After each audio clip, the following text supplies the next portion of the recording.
ড্যানিয়েলের বইটা খুললেই কিছু কিছু জায়গায় এসে মনে হয় এখানে ঠিক কি বোঝাতে চাওয়া হয়েছে, বিশেষ করে যখন ভবিষ্যদ্বাণীর প্রসঙ্গ আসে। হ্যাঁ, ঠিকই। বেশ কিছু অংশ আছে বেশ রহস্যময়। আজ আমরা তেমনই একটা অংশ নিয়ে আলোচনা করব, যা নিয়ে প্রচুর বিতর্ক, প্রচুর জিজ্ঞাসা। ড্যানিয়েল ৮ অধ্যায় ২৩০০ সন্ধ্যা ও সকালের ভবিষ্যদ্বাণী। ওহ, ২৩০০ দিনের ভবিষ্যদ্বাণী। হ্যাঁ, এটা খুবই গুরুত্বপূর্ণ। বলা হয়েছে এই সময়কালের শেষে পবিত্র স্থান বা স্যাংচুয়ারি শুদ্ধ করা হবে। আমাদের হাতে কিছু বিশ্লেষণ এসছে যা এই ভবিষ্যদ্বাণীর প্রচলিত কিছু ব্যাখ্যাকে বেশ বেশ জোরালোভাবেই প্রশ্নবিদ্ধ করেছে। হুম। আমাদের আজকের উদ্দেশ্য হলো এই বিশ্লেষণগুলোর গভীরে গিয়ে দেখা ঠিক কোন কোন যুক্তিতে এই প্রশ্নগুলো তোলা হচ্ছে আর এর জটিলতাগুলো কোথায়। প্রথমেই যে প্রশ্নটা মনে ধাক্কা দেয় তা হলো এই ২৩০০ কি আক্ষরিক দিন নাকি রূপক অর্থের বছর। ঠিক, এই প্রশ্নটাই পুরো আলোচনার কেন্দ্রে। ড্যানিয়েল ৮-এর ১৪ পদটি বাইবেলের শেষ সময়ের ঘটনাবলী, যাকে আমরা এসক্যাটোলজি বলি, তা বোঝার ক্ষেত্রে খুবই গুরুত্বপূর্ণ। কিন্তু এর অর্থ উদ্ধার করা অতটা সহজ নয়। মূল জিজ্ঞাসাগুলো হল, এই ২৩০০ দিনের সময়কালটার তাৎপর্য কি, এটা কখন শুরু হয়, কখন শেষ হয়, আর সবচেয়ে বড় কথা, পবিত্র স্থান শুদ্ধ হওয়া বলতে ঠিক কী বোঝায়। ঠিক। আমাদের হাতে থাকা উৎসগুলো এই প্রশ্নগুলোর সম্ভাব্য উত্তরগুলোকেই ব্যবচ্ছেদ করেছে, বিশেষ করে প্রচলিত কিছু ব্যাখ্যার দুর্বলতা তুলে ধরেছে। বেশ, তাহলে চলুন উৎসের যুক্তিগুলো এক এক করে দেখি। প্রথম যে বিষয়টা নিয়ে উৎস প্রশ্ন তুলেছে সেটা হলো ৭০ সপ্তাহের ভবিষ্যদ্বাণীর, যেটা আমরা ড্যানিয়েল ৯ অধ্যায়ে পাই, সেটার সাথে এই ২৩০০ দিনের সম্পর্কটা কি? হ্যাঁ, এটা একটা ক্লাসিক প্রশ্ন। বিশেষ করে একটা ধারণা আছে যে ৭০ সপ্তাহের একেবারে শেষ সপ্তাহটির শেষ ৭ বছরের মাঝামাঝি সময় থেকে হয়তো এই ২৩০০ দিনের গণনা শুরু হতে পারে। উৎস এই ধারণাটিকে কিভাবে দেখছে? এখানে একটা গাণিতিক এবং যৌক্তিক সমস্যা তুলে ধরেছে। শেষ সপ্তাহের মাঝামাঝি হল সেই সপ্তাহের ১২৬০ দিন, তখনও বাকি আছে। হ্যাঁ, ৩.৫ বছর। ঠিক। যদি সেখান থেকে ২৩০০ দিনের গণনা শুরু হয়, তাহলে ৭০ সপ্তাহ শেষ হয়ে যাওয়ার পরেও অতিরিক্ত আরও কত হচ্ছে, ২৩০০ বিয়োগ ১২৬০, হ্যাঁ, ১০৪০ দিন এ ২৩০০ দিনের সময়কালটা চলতে থাকবে। আচ্ছা, এখানেই তাহলে খটকাটা লাগছে। হ্যাঁ, কারণ উৎসের লেখক মনে করেন, এবং অনেক ব্যাখ্যাকারীরও তাই মত, যে ৭০ সপ্তাহ শেষ হওয়ার সঙ্গে সঙ্গে ১,০০০ বছরের শান্তিরাজ্য বা মিলেনিয়াল কিংডম শুরু হওয়ার কথা। তো যদি ২৩০০ দিনের সময়কালটা মিলেনিয়াল কিংডমের মধ্যেও ১০৪০ দিন ধরে চলতে থাকে, তাহলে সেটাই কাঠামোর সাথে ঠিক খাপ খাচ্ছে না। লেখকের কাছে এটা একটা অসঙ্গতি। শুধু তাই নয়, উৎস আরও একটা গুরুত্বপূর্ণ পয়েন্ট যোগ করেছে, তাই না? পবিত্র স্থান শুদ্ধ হওয়া নিয়ে। একদম ঠিক। উৎসের লেখক যুক্তি দিচ্ছেন যে এই পবিত্র স্থান শুদ্ধ হওয়া, যেটা ২৩০০ দিনের শেষে হওয়ার কথা, এবং প্রকৃত স্যাংচুরির প্রায়শ্চিত্ত বা অ্যাটোনমেন্ট, এই দুটো ঘটনা আসলে একই সূত্রে গাঁথা। একই ঘটনা সম্ভবত। এবং এই চূড়ান্ত প্রায়শ্চিত্ত ঘটবে সম্ভবত ৭টি শেষকালীন দুর্যোগ বা প্লেগের শেষে, যা ৭০ সপ্তাহ শেষ হওয়ার সময়েই ঘটার কথা। আচ্ছা। কিন্তু যদি ২৩০০ দিনের গণনা শেষ সপ্তাহের মাঝখান থেকে শুরু হয়, তাহলে এই দুটো ঘটনা ২৩০০ দিনের শেষ এবং ৭০ সপ্তাহের শেষ একই সময়ে ঘটছে না। ফলে এই দুটোকে এক করে দেখার সুযোগ থাকছে না। বোঝা যাচ্ছে। অর্থাৎ এই ব্যাখ্যায় বিভিন্ন ভবিষ্যদ্বাণীমূলক সময়কাল, যেমন ধরুন ৭০ সপ্তাহ, ২৩০০ দিন, ৭ প্লেগ, ১,০০০ বছর, এগুলোর মধ্যে একটা সামঞ্জস্য খোঁজার চেষ্টা করা হচ্ছে। ঠিক। উৎসের কাছে এই সামঞ্জস্যটা বজায় থাকা খুব জরুরি, আর প্রচলিত ব্যাখ্যাটা সেই সামঞ্জস্য রাখতে পারছে না বলে মনে হচ্ছে। একদম।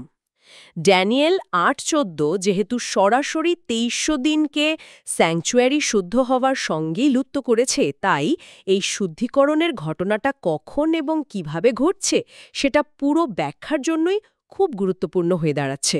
দারুণ পয়েন্ট। এবার তাহলে সেই সবচেয়ে বড় এবং সম্ভবত সবচেয়ে বিতর্কিত প্রশ্নটায় আসি। এই ২৩০০ সন্ধ্যা ও সকাল কি আক্ষরিক ২৩০০ দিন, নাকি এখানে দিন বছর নীতি প্রয়োগ করে ২৩০০ বছর ধরতে হবে? হ্যাঁ, সেই $1,000,000 কোয়েশ্চেন। বহু বছর ধরেই তো এই দ্বিতীয় ব্যাখ্যাটা ২৩০০ বছরের ব্যাখ্যা বেশ প্রভাবশালী। উৎস এই দিন মানে বছর নীতিটাকে কিভাবে বিশ্লেষণ করছে? আমরা জানি এটা গণনা পুস্তক 1434 পদের উপর ভিত্তি করে করা হয়, তাই না? হ্যাঁ, সেই রেফারেন্সটাই দেওয়া হয়। কিন্তু উৎস এই 2300 বছরের ব্যাখ্যাটাকেই সবচেয়ে বেশি প্রশ্নবিদ্ধ করেছে। মূল সমস্যাটা হলো এর শুরুর সময়টা নিয়ে। কোথা থেকে শুরু হবে গণনা? ঠিক, যদি এটা 2300 বছর হয় তাহলে এই বিশাল সময়কালের গণনা ঠিক কখন থেকে শুরু হবে এটা নির্ধারণ করাটাই একটা বিরাট চ্যালেঞ্জ। উৎস বেশ কয়েকটি সম্ভাব্য শুরুর তারিখ পরীক্ষা করে দেখেছে এবং প্রত্যেকটির ক্ষেত্রে গুরুত্বপূর্ণ সমস্যা খুঁজে পেয়েছেন। যেমন প্রথম বিকল্পটা কি ছিল? প্রথম বিকল্প ধরা হয় ড্যানিয়েল যখন এই দর্শনটা পেয়েছিলেন তখন থেকে গণনা শুরু করা। সময়টা আনুমানিক 543 খ্রিস্টপূর্বাব্দ ধরা যাক, উৎসের হিসেব মতো। আচ্ছা, সেই অনুযায়ী 2300 বছর যোগ করলে আমরা পৌঁছাই 1757 খ্রিস্টাব্দে। কিন্তু উৎসের লেখক বলছেন 1757 বা তার আশেপাশে এমন কোনো যুগান্তকারী ঘটনা ঘটেনি যাকে পবিত্র স্থান শুদ্ধ হওয়ার মতো বিশাল তাৎপর্যপূর্ণ ঘটনার সাথে মেলানো যায়। ঐতিহাসিক বা ধর্মতাত্ত্বিকভাবে ওই সময়টা তেমন কোনো মোড় ঘোরানো বছর ছিল না, এই আর কি। তাহলে এই শুরুর সময়টা ঠিকছে না উৎসের বিশ্লেষণে। আচ্ছা, দ্বিতীয় বিকল্প যেটা প্রায়ই শোনা যায়, প্রতিদিনের উৎসর্গ বন্ধ হওয়ার সময় থেকে গণনা শুরু করা। হ্যাঁ, এটা ড্যানিয়েল 8, 11, 13 পদের উপর ভিত্তি করে, কিন্তু এখানেও একাধিক সমস্যা। প্রথমত, উৎস বলছে উৎসর্গ বন্ধ হতে গেলে একটা মন্দির বা স্থায়ী স্যাংচুয়ারি দরকার। ড্যানিয়েল 8, 11 পদে ব্যবহৃত হিব্রু শব্দ মিকদাশ ও মাকন সাধারণত স্থায়ী কাঠামোর দিকেই ইঙ্গিত করে। মানে তাঁবু নয়, বরং বিল্ডিং। হ্যাঁ, যা যাযাবরদের তাঁবুর ট্যাবরন্যাকেল থেকে ভিন্ন। দ্বিতীয়ত, প্রশ্ন হল এই প্রতিদিনের উৎসর্গ ঠিক কখন বন্ধ হয়েছিল। ইতিহাস ঘাটলে কয়েকটি সময় সামনে আসে। কি কি সেগুলো? 1. যিশুর ক্রুশবিদ্ধ হওয়ার সময়। উৎস এটা মানছে না, কারণ ভবিষ্যৎবাণীতে এর পরেই সন্তদের পদতলিত করা বা অত্যাচারের কথা আছে, যা যিশুর মৃত্যুর পরের ঘটনার সাথে সরাসরি মেলে না। 2.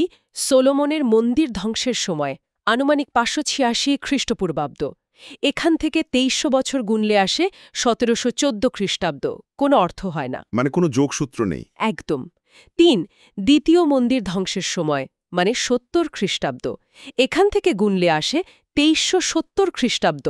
এটাও কোনো গুরুত্বপূর্ণ ঘটনার সাথে মেলে না। এটাও মিলল না। 4.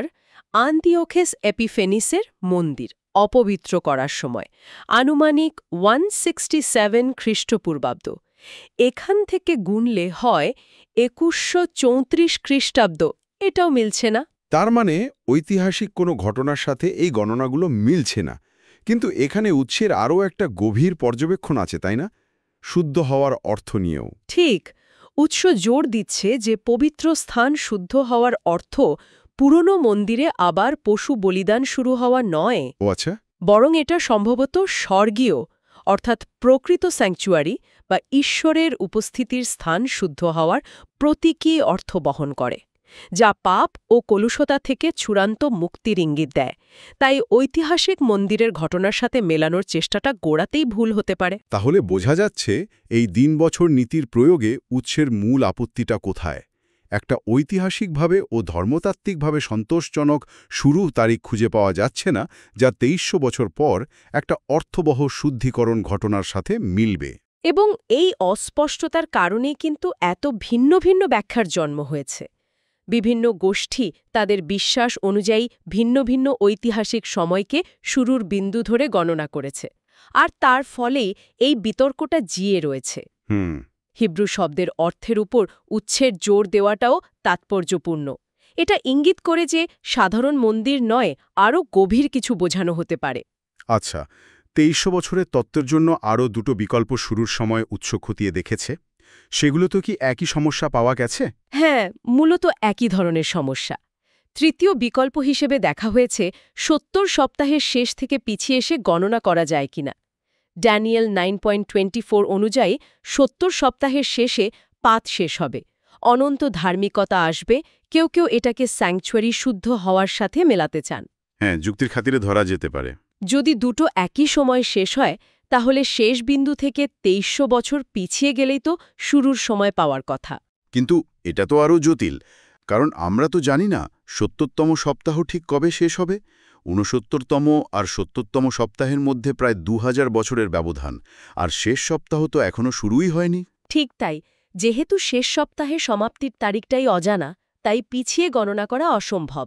উৎস একটা কাল্পনিক গণনা করে দেখিয়েছে, যদি ধরেও নেওয়া হয় শেষ সপ্তাহ ২০৩১ সালে শুরু হয়ে ২০৩৭ সালে শেষ হবে, আচ্ছা, তাহলে পিছিয়ে গেলে শুরুর সময় দাঁড়ায় ৬৫৪ খ্রিস্টপূর্বাব্দ।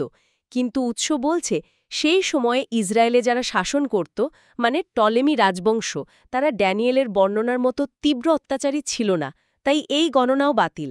তাহলে শেষ বিকল্প, যেটা সবচেয়ে বেশি প্রচলিত, ৭০তম সপ্তাহ যখন শুরু হয়েছিল তখন থেকে ২৩০০ বছরের গণনা শুরু করা, অর্থাৎ জেরুজালেম পুনর্নির্মাণের আদেশ থেকে।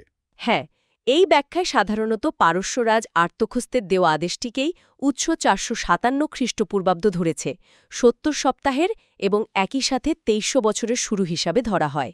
এটাই তো খুব পরিচিত ব্যাখ্যা। হ্যাঁ, খুবই পরিচিত। এই গণনা অনুযায়ী ৪৫৭ খ্রিস্টপূর্বাব্দ যোগ ২৩০০ বছর করলে হয় ১৮৪৩ খ্রিস্টাব্দ। কেউ কেউ ১৮৪৪ সালও বলেন। কিন্তু উৎস এই ব্যাখ্যাটিও সরাসরি প্রত্যাখ্যান করেছে। হ্যাঁ, করেছে। কারণটা নিশ্চয়ই ঐতিহাসিক। একদম।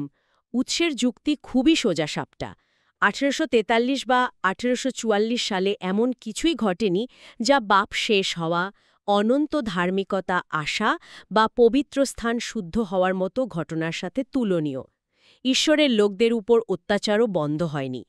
তাই ঐতিহাসিক বাস্তবতার সাথে এই গণনা মেলে না। তাহলে ২৩০০ বছরের এই দিন মানে বছর তত্ত্বের বিষয়ে উৎসের সার্বিক মূল্যায়নটা দাঁড়াচ্ছে, তত্ত্বটা আকর্ষণীয় হলেও ঐতিহাসিক ঘটনা বা অন্যান্য ভবিষ্যদ্বাণীর সাথে মেলাতে গেলে অসংখ্য অসঙ্গতি আর ব্যাখ্যার জটিলতায় পূর্ণ। ঠিক। দিন বছর নীতি হয়তো অন্য কিছু ভবিষ্যদ্বাণীর ক্ষেত্রে প্রযোজ্য হতে পারে, কিন্তু এখানে সেটা জোর করে প্রয়োগ করতে গেলে সমস্যা তৈরি হচ্ছে।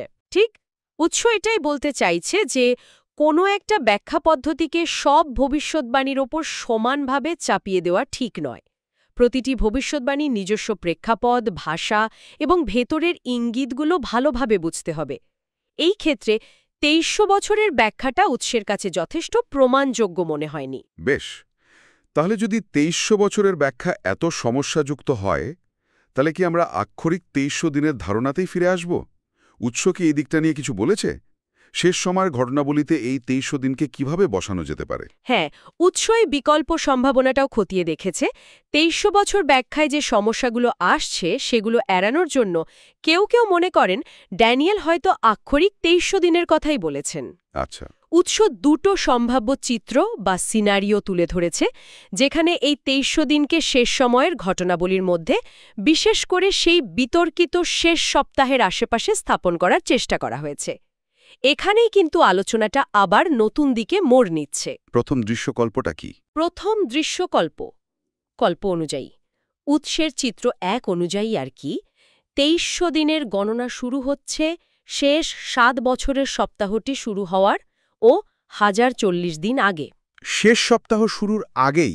হ্যাঁ, এর মানে হল শেষ সময়ের মূল সংকট শুরু হওয়ার আগেই কোনো এক সময়ে প্রতিদিনের উৎসর্গ বন্ধ হচ্ছে বা অত্যাচার শুরু হচ্ছে এবং সেখান থেকে ২৩০০ দিন গোনা হচ্ছে। কিন্তু এতে কি কোনো নতুন প্রশ্ন তৈরি হচ্ছে? হ্যাঁ, হচ্ছে। উৎস এখানে ড্যানিয়েল ১২ পদের কথা মনে করিয়ে দিচ্ছে, যেখানে বলা হয়েছে উৎসর্গ বন্ধ হওয়ার ১৩৩৫ দিন পর একটি বিশেষ আশীর্বাদ আসবে। ১৩৩৫ দিন। এখন এই প্রথম দৃশ্যকল্প অনুযায়ী যদি উৎসর্গ বন্ধ হয় শেষ সপ্তাহ শুরুর ১০৪০ দিন আগে, তাহলে সেই আশীর্বাদটা মানে ১৩৩৫ দিন পর আসবে শেষ সপ্তাহের ঠিক ২৯৫তম দিনে। ১৩৩৫ বিয়োগ ১০৪০ হল ২৯৫। ২৯৫তম দিনে? হ্যাঁ, উৎস প্রশ্ন তুলেছে শেষ সপ্তাহের ২৯৫তম দিনে এমন কি বিশেষ আশীর্বাদ আসতে পারে। এর কোনো স্পষ্ট উত্তর পাওয়া যাচ্ছে না, তাই এটা একটা অমীমাংসিত প্রশ্ন হয়ে থাকছে। বেশ জটিল সমীকরণ। আচ্ছা, দ্বিতীয় দৃশ্যকল্পটা কেমন? দ্বিতীয় দৃশ্যকল্পে উৎসের চিত্র ২ অনুযায়ী ২৩০০ দিন শেষ হচ্ছে ঠিক ৭০ সপ্তাহ বা শেষ সপ্তাহ শেষ হওয়ার সময়, ও অর্থাৎ পবিত্র স্থান শুদ্ধ হওয়া এবং ৭০ সপ্তাহ সমাপ্তি বিন্দু একই বিন্দুতে ঘটছে, যা আগের যুক্তির সাথে মেলে। তাহলে তো মনে হচ্ছে এটা বেশি যৌক্তিক, আগের অসঙ্গতিটা থাকছে না। কিন্তু এখানেও কি কোনো প্রশ্ন আছে? এখানেও একটা প্রশ্ন থেকেই যাচ্ছে। যদি ২৩০০ দিন শেষ হয় ৭০ সপ্তাহের শেষে, তার মানে ২৩০০ দিনের গণনা শুরু হতে হবে শেষ সপ্তাহ শুরু হওয়ার ২২০ দিন পর। আচ্ছা, ৭০ সপ্তাহ ১২৬০ প্লাস ১২৬০ ইজিক্যাল টু ২৫২০ দিন। না, মানে ৭০ সপ্তাহ তো ৭ বছর। ও সরি, ৭০তম সপ্তাহ হলো ৭ বছর বা ২৫২০ দিন। আচ্ছা, ২৩০০ দিন যদি শেষ হয়, তাহলে শুরু হবে ২৫২০ মাইনাস ২৩০০ ইকুয়াল টু ২২০ দিন পর, ঠিক? হ্যাঁ, এখন প্রশ্ন হল, যদি প্রতিদিনের উৎসর্গ বন্ধ হওয়া বা অত্যাচার শুরু হওয়াটা শেষ সপ্তাহের শুরুতেই ঘটে থাকে, মানে ২৩০০ দিন গণনা শুরুর ২২০ দিন আগেই, তাহলে ড্যানিয়েল কেন নির্দিষ্ট করে শুধু ২৩০০ দিনের কথা বললেন? কেন পুরো সময়টা বললেন না? ঠিক, কেন তিনি পুরো অত্যাচারের সময়কালটা, ধরুন শেষ সপ্তাহের প্রায় ২৫২০ দিন বা ৭ বছর, কেন উল্লেখ করলেন না? এই ২৩০০ দিনের বিশেষত্বটা কোথায়? উৎস এই প্রশ্নটাও তুলেছে, কিন্তু এর কোনো কত্তেই উত্তর দেয়নি। বোঝা গেল। তার মানে আক্ষরিক দিনের ব্যাখ্যাতেও কিছু প্রশ্ন অমীমাংসিত থাকছে। এই দৃশ্যকল্পগুলো আসলে ড্যানিয়েল এবং প্রকাশিত বাক্যের বিভিন্ন সময়কাল, ২৩০০ দিন, ১২৬০ দিন মানে ৩.৫ বছর, ১২৯০ দিন, ১৩৩৫ দিন, ৭০তম সপ্তাহ, এগুলোর মধ্যে একটা সম্পর্ক তৈরির চেষ্টা করছে। একদম কিন্তু সম্পর্কটা ঠিক কি সেটা এখনও পুরোপুরি স্পষ্ট নয়। ঠিক। এই সংখ্যাগুলো কি পরপর ঘটে, নাকি সমান্তরালভাবে চলে, নাকি একই সময়ের বিভিন্ন দিক নির্দেশ করে? এটা একটা বড় প্রশ্ন। উৎস এই সময়কালের সাথে জড়িত কিছু মূল বিষয় বা ঘটনা উল্লেখ করেছে, যেমন উৎসর্গ বন্ধ হওয়া, ছোট শিং বা পশুর দ্বারা ঈশ্বরের লোকদের উপর অত্যাচার, ঘৃণ্য বস্তু স্থাপন। হ্যাঁ, ঘৃণ্য বস্তু স্থাপন বা ওবমিনেশন অফ ডেসোলেশন, প্রথম পুনরুত্থান এবং প্রায়শ্চিত্ত দিবসের মানে ইয়ম কিপ্পুরের প্রতীকী তাৎপর্য, বিশেষ করে শুদ্ধিকরণ এবং বলির ছাগল বা আজাজেলের ধারণা, এই সব মিলিয়েই শেষ সময়ের ছবিটা তৈরি হয়। তাহলে পুরো আলোচনাটা যদি এক জায়গায় আনি, আমরা দেখলাম ২৩০০ দিন বনাম ২৩০০ বছরের বিতর্ক।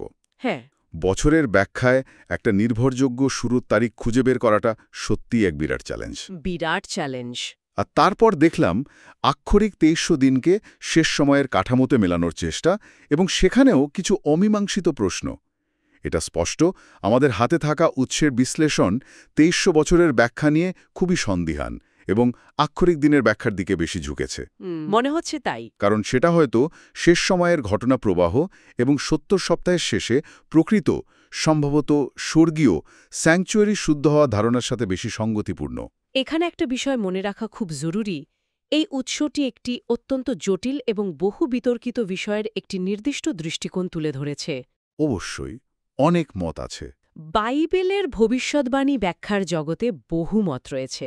এই বিশেষ ব্যাখ্যাটি ড্যানিয়েল ৮-২৩০০ দিন, ড্যানিয়েল ৯-৭০ সপ্তাহ, ড্যানিয়েল ১২-১২৯০-১৩৩৫ দিন, প্রকাশিত বাক্যে উল্লেখিত পশু ও তার অত্যাচার, লেভীয় পুস্তকে বর্ণিত প্রায়শ্চিত্ত দিবস, এমনকি থিসলনিকীয়দের প্রতি লেখা পত্রে উল্লেখিত পাপ পুরুষ বা ম্যান অফ সেমের ধারণাকে একত্রিত করে শেষ সময়ের একটি সুসংহত চিত্র আঁকার চেষ্টা করে। সবগুলোকে একসাথে মেলানোর চেষ্টা। হ্যাঁ, এই কাঠামোতে পবিত্র স্থান শুদ্ধ হওয়া কোনো সাধারণ মন্দিরের আচার নয়, বরং এটি পাপ ও মন্দের উপর চূড়ান্ত বিজয় এবং ঈশ্বরের রাজ্যের পূর্ণ প্রতিষ্ঠার এক গভীর প্রতীকী অর্থ বহন করে, যা যিশুর দ্বিতীয় আগমনের সাথে যুক্ত। হ্যাঁ, যা যিশুর দ্বিতীয় আগমন, বিচার এবং শয়তানের চূড়ান্ত পরিণতির সাথে যুক্ত। ড্যানিয়েলের এই কঠিন কিন্তু আকর্ষণীয় ২৩০০ সন্ধ্যা ও সকালের ভবিষ্যদ্বাণী নিয়ে এই আলোচনায় আমাদের সাথে থাকার জন্য ধন্যবাদ। আমরা চেষ্টা করলাম উৎসের বিশ্লেষণ অনুসরণ করে এর বিভিন্ন দিক, জটিলতা এবং সম্ভাব্য ব্যাখ্যাগুলো তুলে ধরতে। শেষ করার আগে উৎসের আলোচনার ভিত্তিতে একটা প্রশ্ন ভাবনার জন্য রেখে যাই, কি বলেন? নিশ্চয়ই। ভবিষ্যৎবাণীটি ২৩০০ দিনের সময়কালকে প্রতিদিনের বা নিয়মিত উপাসনা বন্ধ হওয়া এবং তীব্র অত্যাচার বা পদদলিত হওয়ার সাথে যুক্ত করেছে। তাহলে কি এর অর্থ বোঝার জন্য শুধু সঠিক ক্যালেন্ডার বা ঐতিহাসিক তারিখ মেলানোই যথেষ্ট? ভালো প্রশ্ন। নাকি এর চেয়েও বেশি গুরুত্বপূর্ণ হল ঈশ্বরের সাথে মানুষের সম্পর্ক ছিন্ন হওয়ার এবং তার ফলে আসা দুঃখভোগ ও সংকটের অভিজ্ঞতা? হয়তো এই ভবিষ্যৎবাণীর মূল বার্তাটা শুধু গণিতে নয়, এই অভিজ্ঞতার গভীরেও লুকিয়ে আছে। এটা শ্রোতাদের ভাবনার জন্য রইল।